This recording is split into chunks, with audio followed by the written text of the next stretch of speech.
Yang Mulia Sri Lalu Gede Parma, Ketua Yayasan, Peneleh yang utama Ibu Dr. Ari Kamayanti,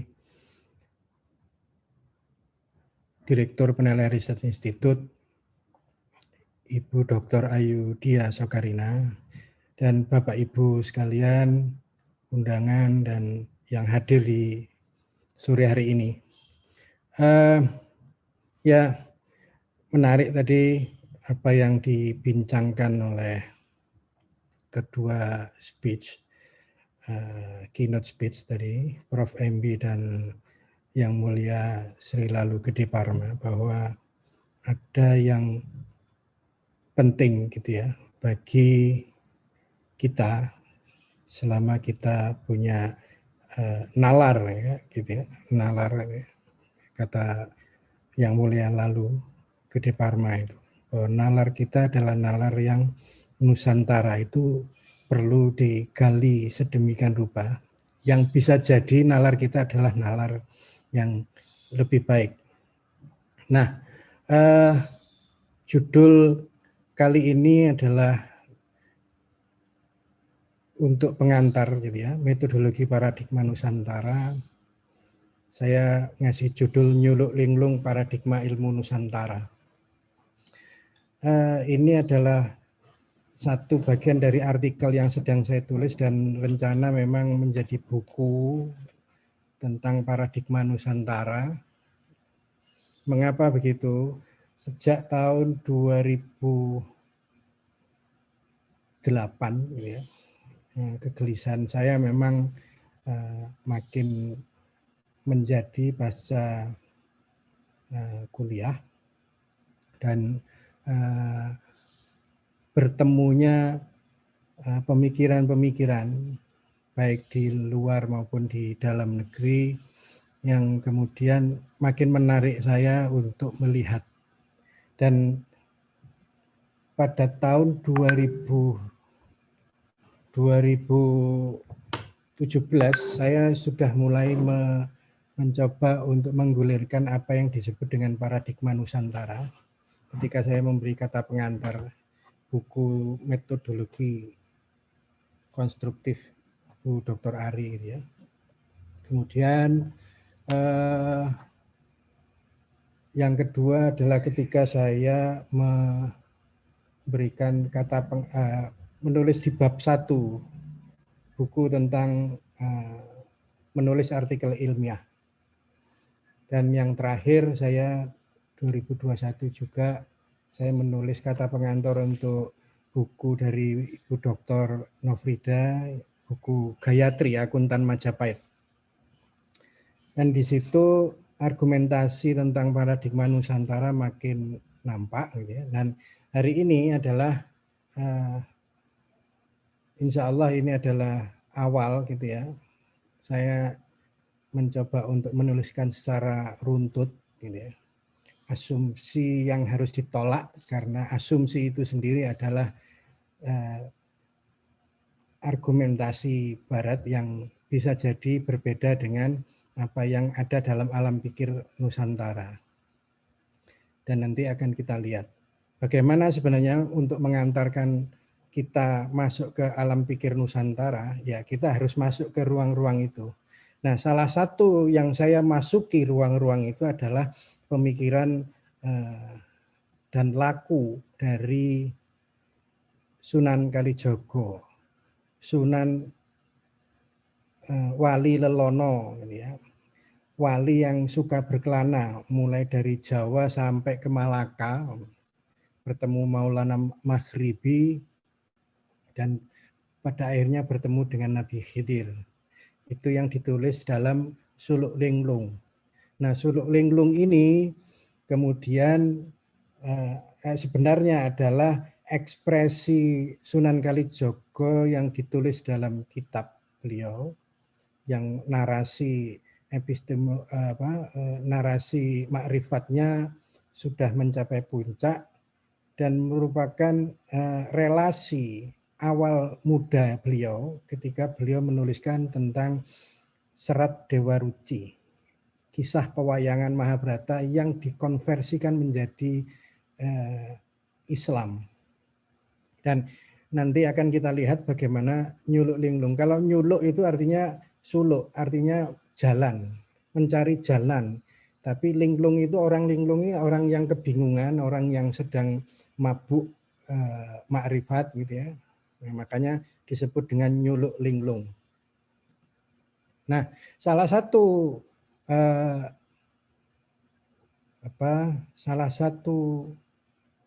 karya beliau adalah Rumeksa ing wengi. Ini sebenarnya ada lagu tembang gitu ya, tembang yang sebenarnya berisi ayat Quran tapi dijawakan karena masyarakat Jawa waktu itu masih sulit untuk bicara bahasa Arab, dan dakwah beliau memang dakwah kultural mengikuti sirah Nabi. Ketika Quran diturunkan di Arab karena masyarakat Arab suka puisi, sastra yang tinggi, maka Quran terbentuk dan dibentuk oleh Allah dalam konteks ketinggian tertinggi dari sastra itu sendiri. Dari situlah sebenarnya Sunan Kalijaga kemudian mendapatkan ibrahnya.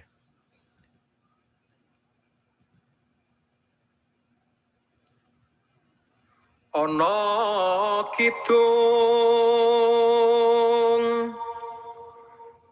rumeksa ing wengi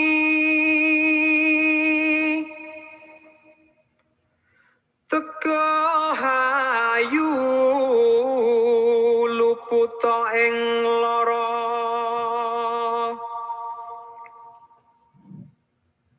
luput ing pilai kabeh jim setan datan purun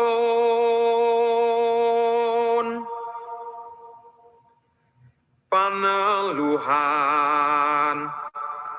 tan ana wani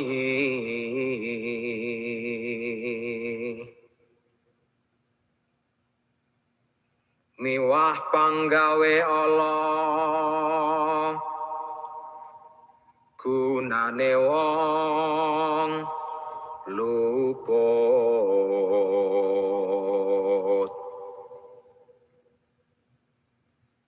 geni atemahan tirta maling adoh tan ana ngarah ing awak mani guna duduk pan seno. Ya, itu salah satu sebagian gitu ya dari Rumeksa ing wengi. Sebenarnya ini adalah doa untuk mengusir bala, ya. Doa tolak bala yang kemudian dibentukkan dalam langgam Jawa. Dan mengapa ya kalau memang sains Barat adalah bagian dari bala gitu ya, maka kita perlu mendoakan, membaca doa ini. Nah, berbasis pada nyuluk linglung itu, apakah memang, gitu ya, pertanyaannya, apakah memang ilmu-ilmu yang sekarang, termasuk trilogi filsafat sains, yaitu ontologi, epistemologi, dan aksiologi itu bisa digunakan oleh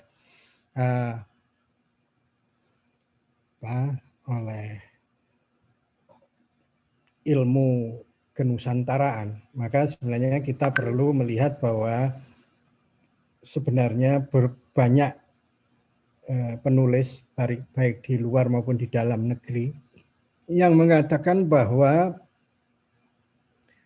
pengetahuan kita adalah pengetahuan postkolonial, sehingga kita perlu sebenarnya melakukan dekolonisasi pengetahuan. Desain pemikiran kita adalah desain yang selalu berorientasi pada paradigma Barat.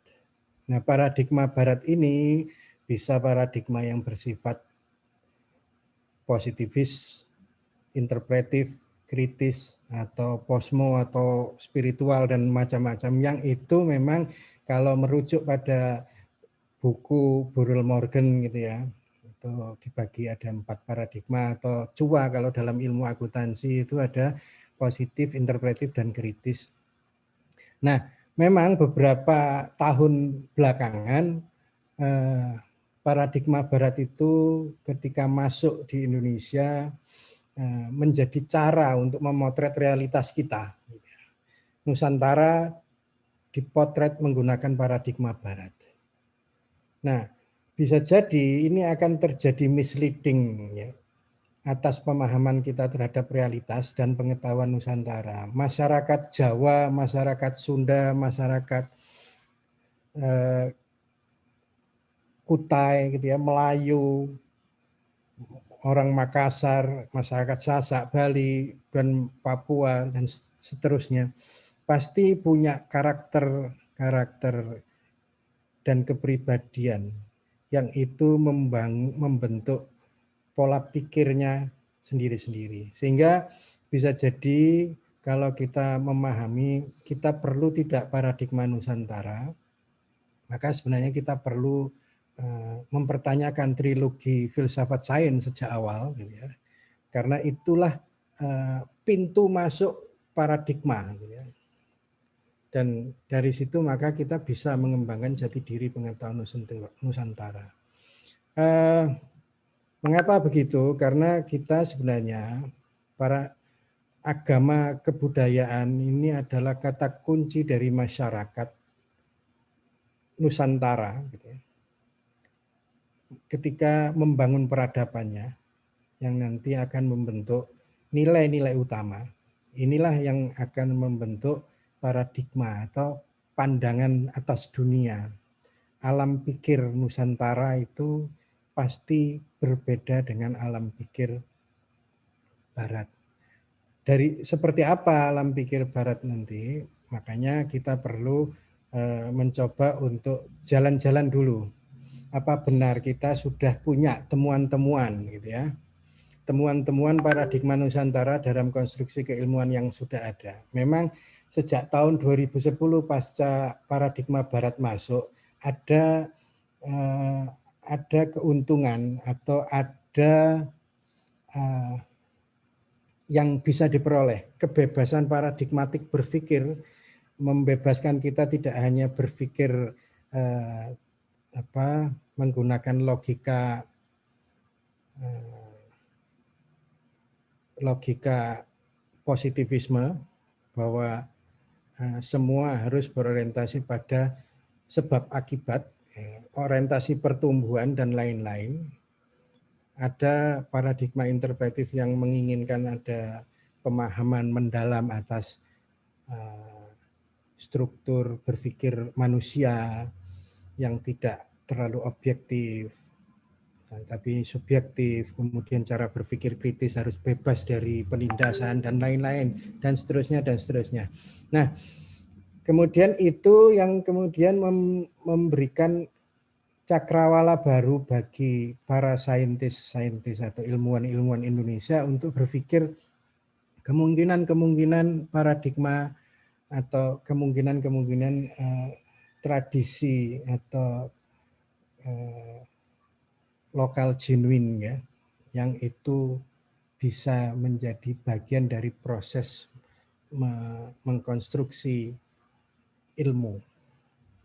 Dan nanti seperti apa setelah itu, apakah memang benar ketika temuan-temuannya seperti itu, apakah kita perlu melepaskan diri dari filsafat ilmu Barat, dan dengan begitu maka kita perlu merumuskan yang namanya kaidah-kaidah utama. Bukan lagi asumsi. Nanti akan saya jelaskan mengapa tidak menggunakan assumption of knowledge gitu ya. Sehingga nanti kita akan merancang metodologi Nusantara dan seterusnya sampai pada metode. Oke, temuan-temuan yang pertama, pasca saya disertasi itu, di salah satu tema disertasi saya sebenarnya ada pemikiran tokoh. Salah satu tokohnya adalah Pak Cokro, Haji Umar Said Cokroaminoto, yang sekarang menjadi inspiring idea, inspiring values di Yayasan Penilai yang Utama gitu ya.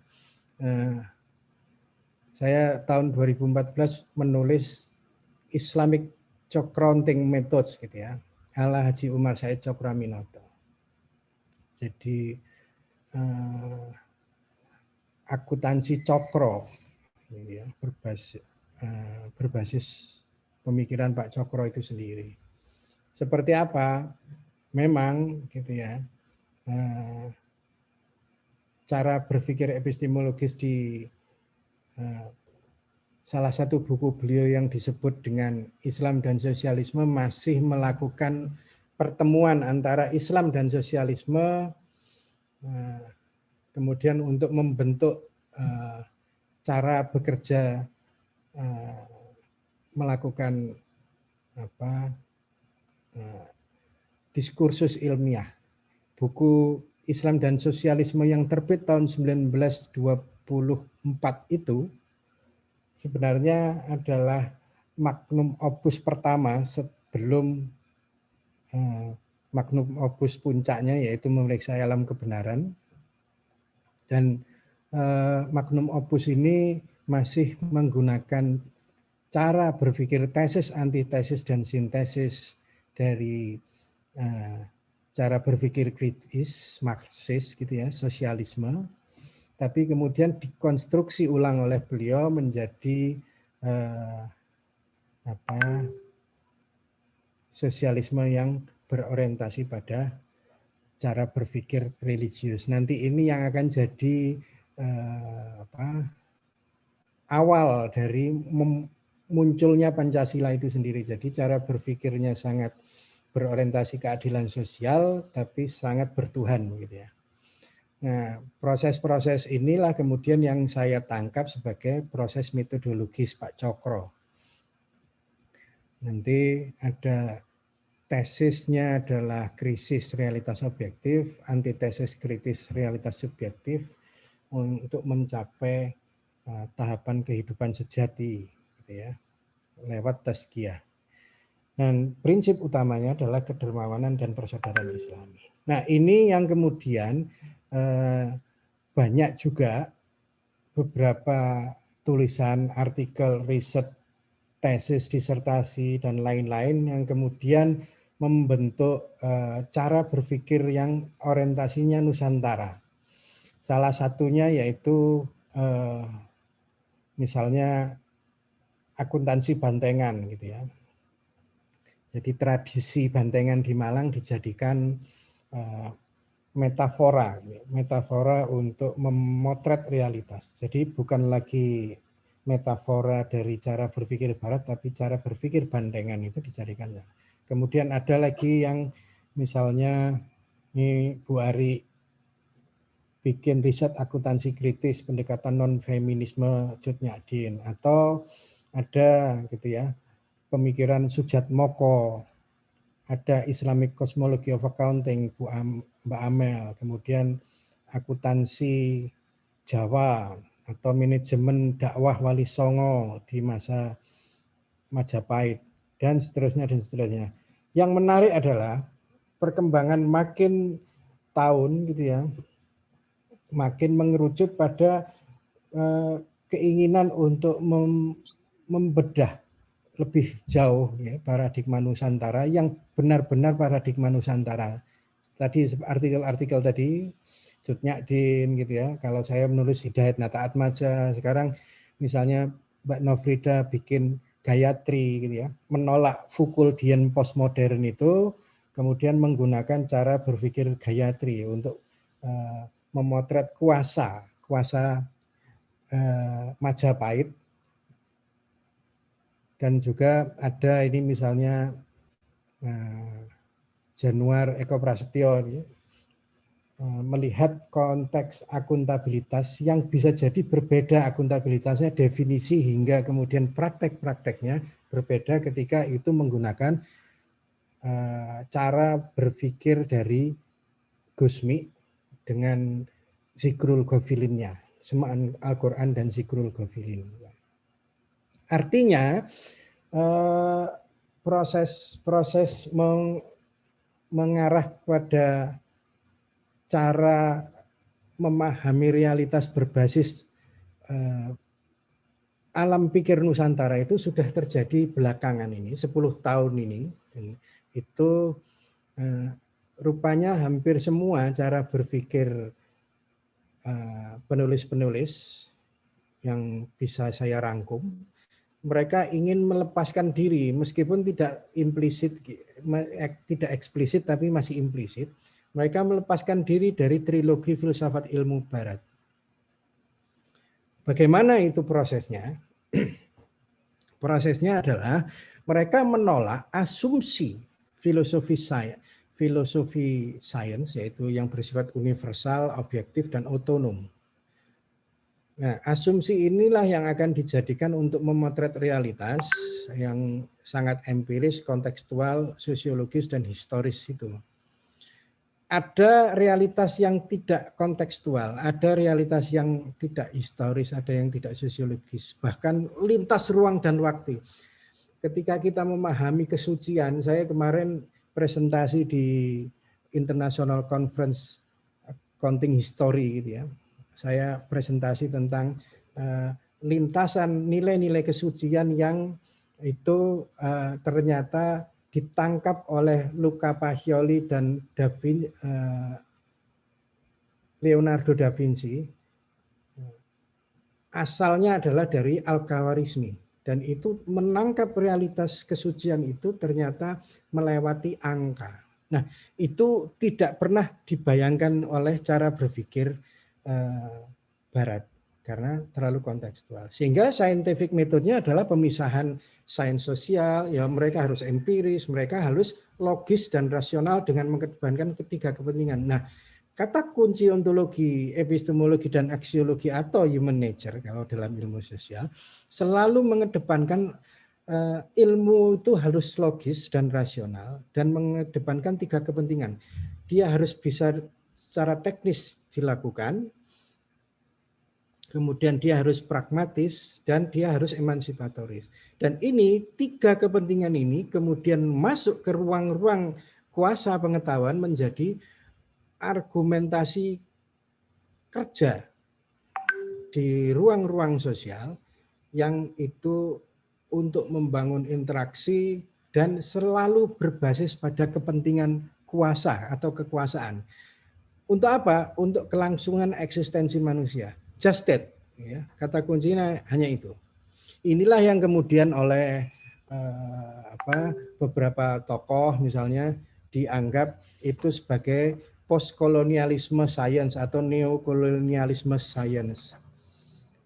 Tokoh-tokoh seperti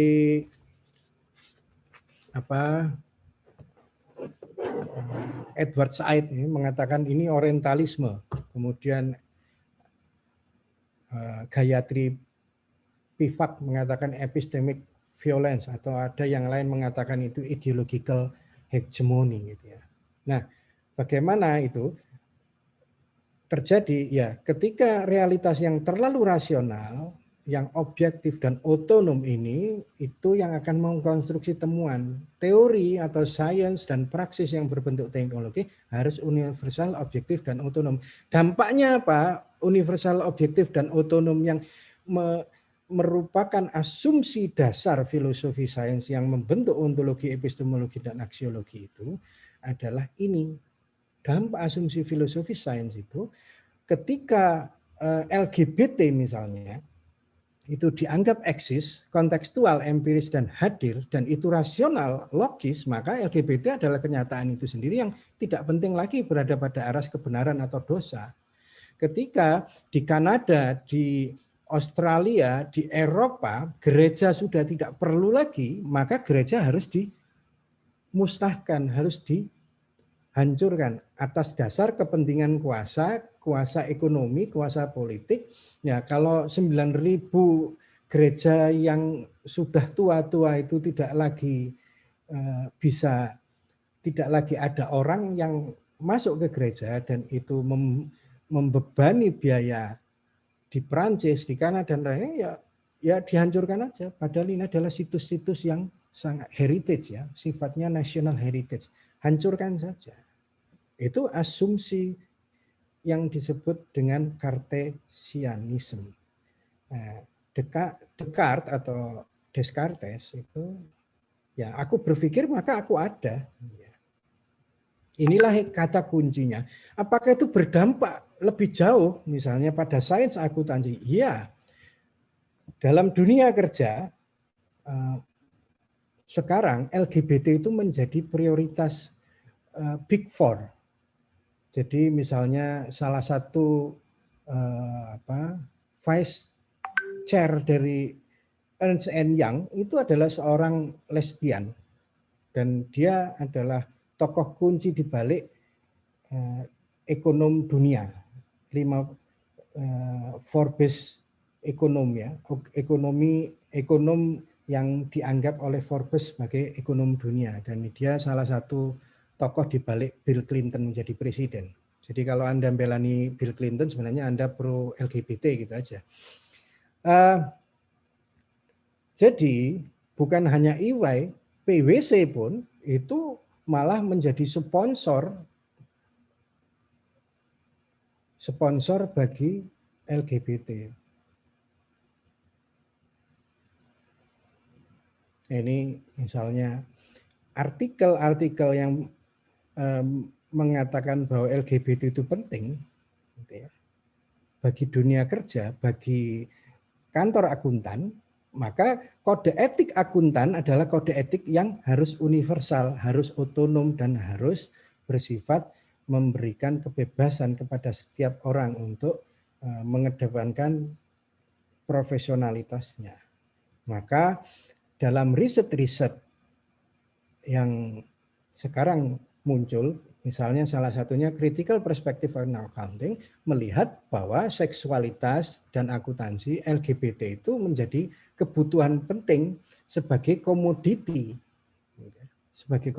ekonomi yang harus dikedepankan karena ini memberikan dampak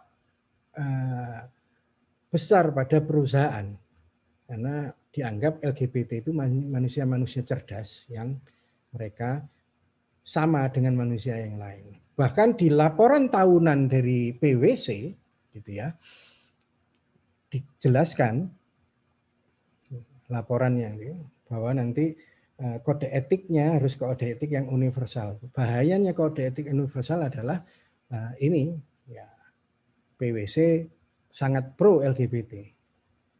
Bahkan PwC adalah founding member of the Partnership for Global LGBT International Equality.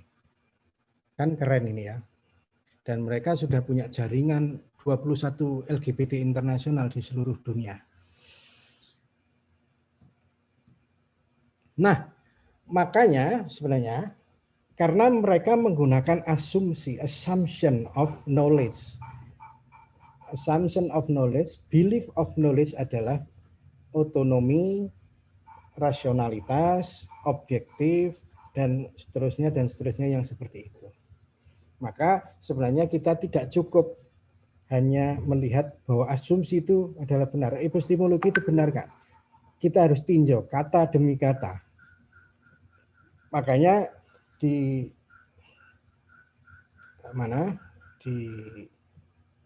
presentasi saya kali ini saya tidak menggunakan kata asumsi, tapi saya menggunakan kata kaidah.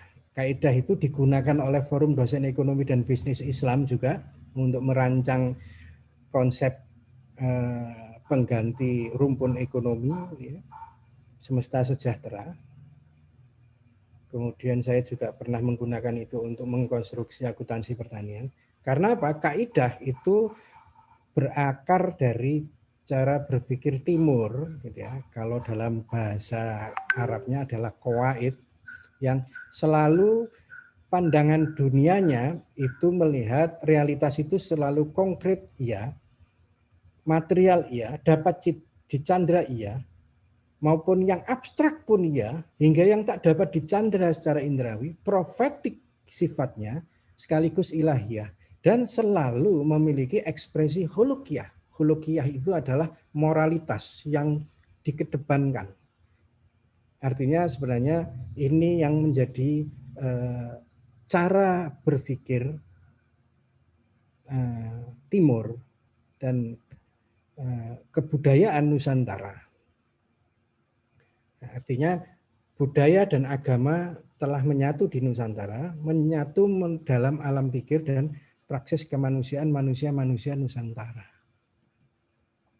Sehingga kita membutuhkan kaidah utama paradigma Nusantara. Satu, saya membuat 4 kaidah.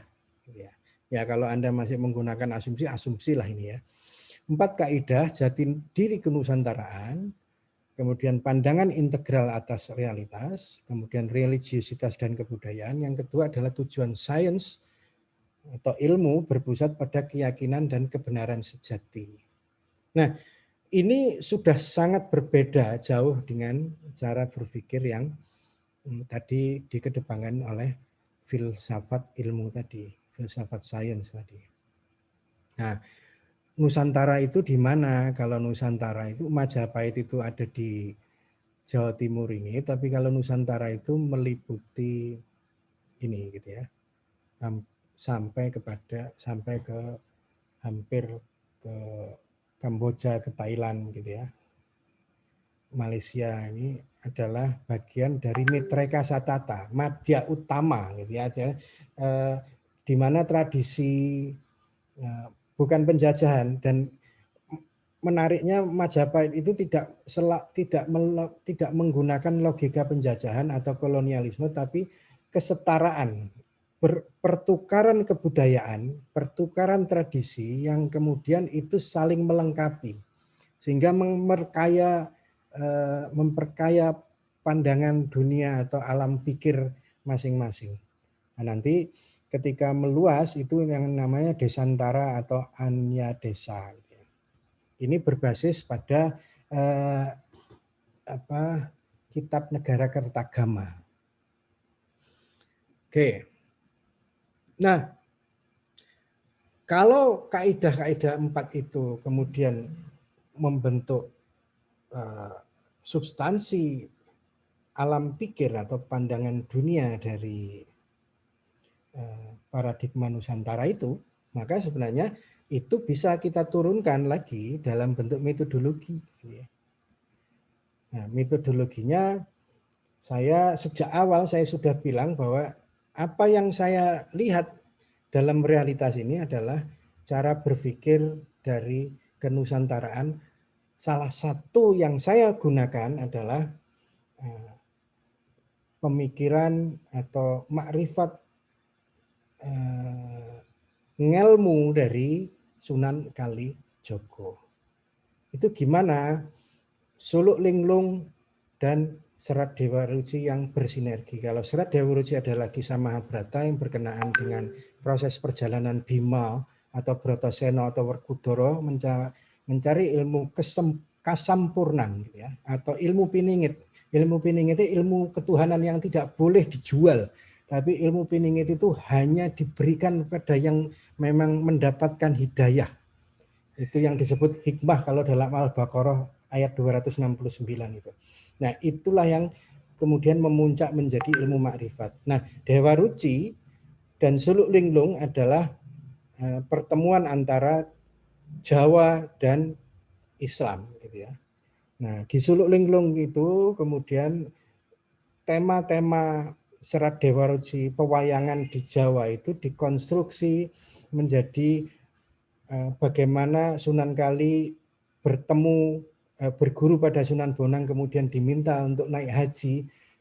Pada saat berhenti di Malaka, beliau malah bertemu dengan Maulana Maghribi dan dipertanyakan, kenapa kamu harus ke Mekah untuk naik haji? Kamu harus menyelesaikan masalah dirimu sendiri dan umatmu. Maka kamu harus ke tengah samudera situ. Maka ke tengah samudera ketemulah Nabi Khidir. Sama persis seperti cerita Dewa Ruci. Cerita Dewa Ruci juga begitu.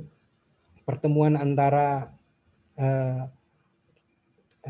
Resi Durna dengan muridnya yaitu Bimo atau Bratasena yang kemudian mencari ilmu kesempurnaan, masuk ke kawah atau puncak Gunung Candradimuka, kemudian sampai ke samudra dan bertemu dengan Dewa Ruci atau dirinya sendiri. Nah, simpulan dari seluruh cerita dan relasi antara Dewa Ruci dan Suluk Linglung itu kemudian yang bisa saya coba konstruksi dalam keilmuan, itu yang disebut ilmu kasampurnan adalah menghancurkan keserakan dunia, mengendalikan ego diri itu ketika ingin menjadi penguasa, ingin jadi orang yang kaya, orang yang selalu dihormati, itu harus dihabisi, ya. Greedy, serakah, gitu ya. Kemudian tujuan dunia harus untuk mengembangkan religiositas masyarakat berkeadilan, gemah ripah rojinawi, dan puncaknya adalah tujuan diri menjadi manusia sejati, jarwo utomo atau insan kamil atau insan udin albab. Saya ini anunya saya masih berapa menit lagi ya? 10 menit, 5 menit? 10 menit lagi, Pak. Oke. Nah, ini salah satu episode pertemuan Dewa Ruci ketika Bima datang habis dari mana? Puncak gunung untuk membebaskan diri dari dunia, kemudian masuk ke samudra untuk mencari dirinya. Nanti bertemu Dewa Ruci setelah berperang dengan naga. Naga itu adalah ego, gitu ya. Naga yang besar sekali, ego yang besar sekali. Dan ketika berhasil membunuh naga, kemudian dia sempat mati suri, gitu ya. Dan bertemulah Dewa Ruci yang merupakan dirinya sendiri di dasar samudra. Ini saya anukan ya, episode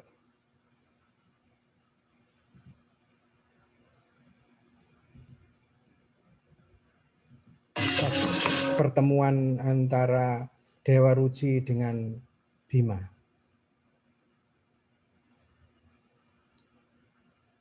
Kalimat yang penting ini. Arem. Wah, rumaos marmanah kula mapan ing panggenan jembar tanpa wangenan tentrem ayem. Duh kulun persasat datan wonten duka cipta.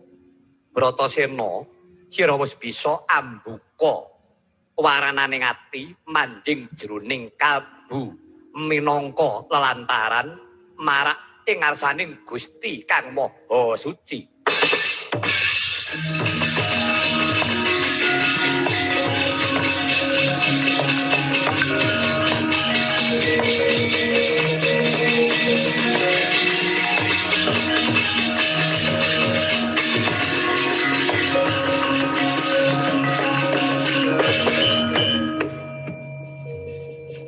Bratasena aja kaget, cahya mancorong maneka warna iku minangka pratandha lamun sira wis kasembadan bingkas harganing hawa nafsu lumantar laku sembah raga, sembah cipta, sembah rasa lan sembah jiwa. Wah, bingah manah kula. Menawi ketira mekaten dipun parna kula mapan wonten ing mriki selaminipun. Aja nggih, iku durung wancine sababipun menapa. Sumrupa sepisan isih ana sesanggeman kang kudu sira rampungake. Kapindhone ibarat wong memangan dapur sira icip-icip, besok yen to wis titi wancine sira bakal antuk katentreman ingkang linuwih sarta langgeng wis enggal metuwa Bratasena.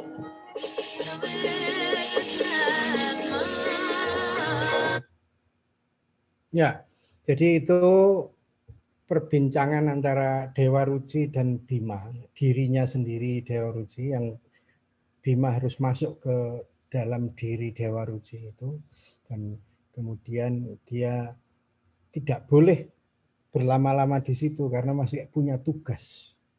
tugas keumatan kalau dalam bahasa untuk membangun khair ummah. Ya, kalau sudah sampai di situ maka bolehlah kamu mendapatkan ketentraman itu. Sehingga pesan Dewa Ruci itu setelah Bima melalui 2 ajian besar yaitu mengendalikan nafsu dunia, metaforanya adalah puncak gunung Candramuka dan nafsu dalam diri, metafora diri Dewa Ruci di dasar samudra adalah laku meraih ilmu sejati dengan 12 laku ilmu sejati. 4 jenis nafsu yang harus dikendalikan adalah nafsu amarah, nafsu lawamah, nafsu sufiyah, dan nafsu mutmainah. Ini masing-masing ini adalah ajaran Islam yang kemudian 4-nya itu dalam tradisi Nusantara dibentuk menjadi nafsu amarah warnanya merah, nafsu lawamah warnanya hitam, nafsu sufiyah itu kuning, dan nafsu mutmainah itu putih. Tapi kalau ini sudah menjadi satu, menjadi aneka warna keemasan, maka dia sebenarnya mencapai puncak kesejatian itu. Nah, berdasarkan serat Dewa Ruci yang juga kemudian dinarasikan dalam konteks makrifat Suluk Linglung dapat dijadikan dasar kerangka metodologis membangun puncak kesempurnaan ilmu akuntansi melalui cakra manggilingan akuntansi. Karena cakra manggilingan itu adalah pandangan hidup orang Jawa yang memahami hidup selalu dalam bentuk siklus. Siklus yang disebut dengan cakra manggilingan. Maka saya mencoba untuk membangun gitu cakra manggilingan ilmu, atau kalau dipakai akuntansi adalah ilmu akuntansi yang ini harus selalu berputar gitu ya. Pembebasan sains dari nilai-nilai keserakahan dunia, pembebasan sains dari nilai-nilai egoisme diri, kemudian praksis sains berorientasi keumatan semesta, terus sampai puncaknya menjadi cahaya topo suwung ilahiyah. Jadi praktek orang Jawa yang namanya topo itu ya sholat itu kalau dalam tradisi Islam yang harus membersihkan diri untuk membangkitkan energi kekuatan terdalam ya. Untuk mencapai cahaya Quran surat An-Nur ayat 35, Nurin ala Nur itu. Maka sebenarnya catatan akhir gitu ya, bagaimana nyuluk linglung paradigma Nusantara itu kalau berguru pada Sang Lali Lelono Sunan Kalijogo, ilmu akuntansi ya harus selalu hidup dalam lintasan ruang dan waktu, masa tanpa masa, dilalui dengan kepasrahan tanpa batas ikhlas. Itulah kosong, sejati, suwung menuju kesatuan kesucian. Sebagaimana Sosrokartono menuliskan. Suge tanpa bondo, digdaya tanpa aji, terima mawi pasrah, sepi pamre tepi hajre.